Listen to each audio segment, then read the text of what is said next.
Sa puntong ito, makakapanayam natin ang Chief Negotiator ng Pamahalaan sa TISOC sa Moro Islamic Liberation Front na si Professor Miriam Coronel Ferrer. Magandang hapon po, Professor Ferrer. Ito. Magandang hapon din sa inyo, Habiba. Alright, ma'am, reaction po ninyo sa pagpasa ng House Ad Hoc Committee sa panukalang BBL?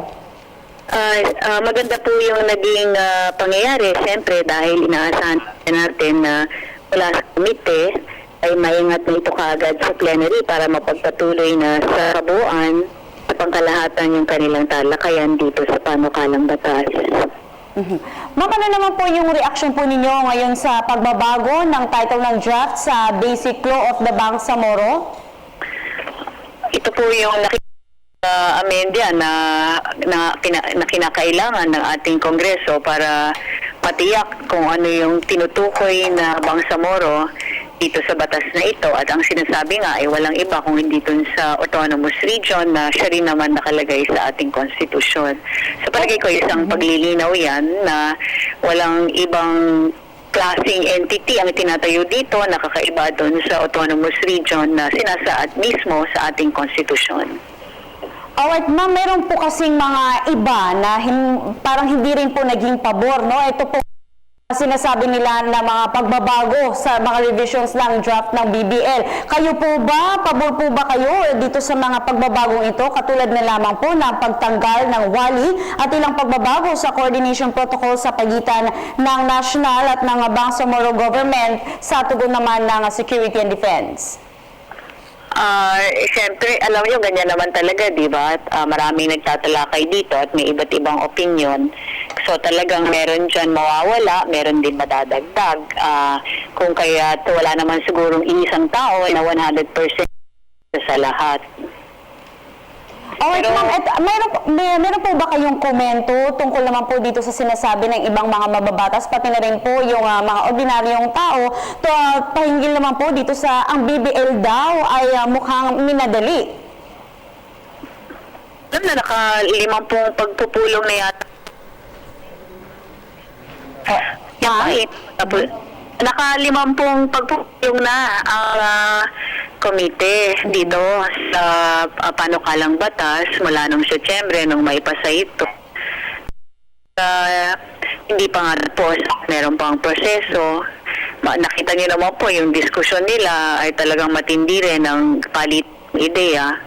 Kung hindi lang po nitong linggong ito na nagbotohan sila, pero mula na nag-umpisa pa talagang marami na pong diskusyon. So parang nararapat namang na umakyat na to sa plenary at nang marinig din naman natin kung ano yung boses sa oposisyon ng iba pang mga kasama sa Kongreso. Alright, ma'am, reaction po ninyo sa ilang ni-raise na rin po na concern ng ilang mambabatas ng implementation ng normalization, pati na rin po ng demobilization ng lahat ng MILF forces. Nandiyan po tayo, inaayos po natin lahat yan kasi kabahagi naman yan ng ating comprehensive agreement. Pero yung bagay na yan, hindi naman yan patungkol sa Bangsamoro political entity or autonomous region, kung kaya't hindi yan kabahagi ng batas. Yan po ay mga socio-economic programs at saka yung ating inaayos kasama ang ating Armed Forces of the Philippines, ang Philippine National Police, yung usapin nga ng decommissioning ng weapons and combat ng MILF.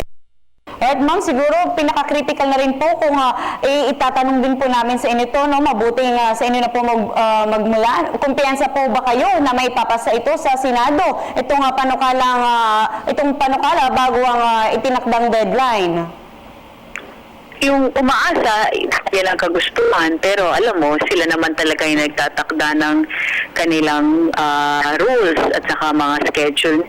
Kung kaya't wala tayong control dyan, ang magagawa lang natin ay pakiusap na sa lalong madaling panahon ay tumakbo na rin sa Senado proseso nila.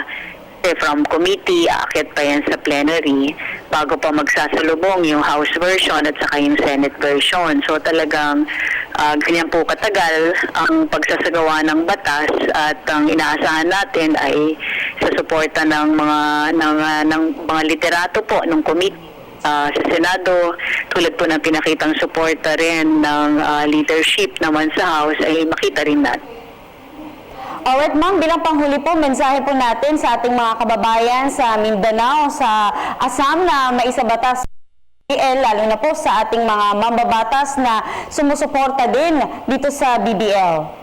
Maganda po talaga basahin natin ng mabuti kung ano yung nakasulat dito sa amended na draft para hindi po tayo nagkakagulo dun sa iba't ibang interpretasyon. Halimbawa po, hindi po dahil dun sa amendya na ipinasok nung nakaraang dito sa amended draft ng Bangsamoro ng House version po mukhang ang sinasabi ngayon ng mga tao masasama pa yung ibang probinsya.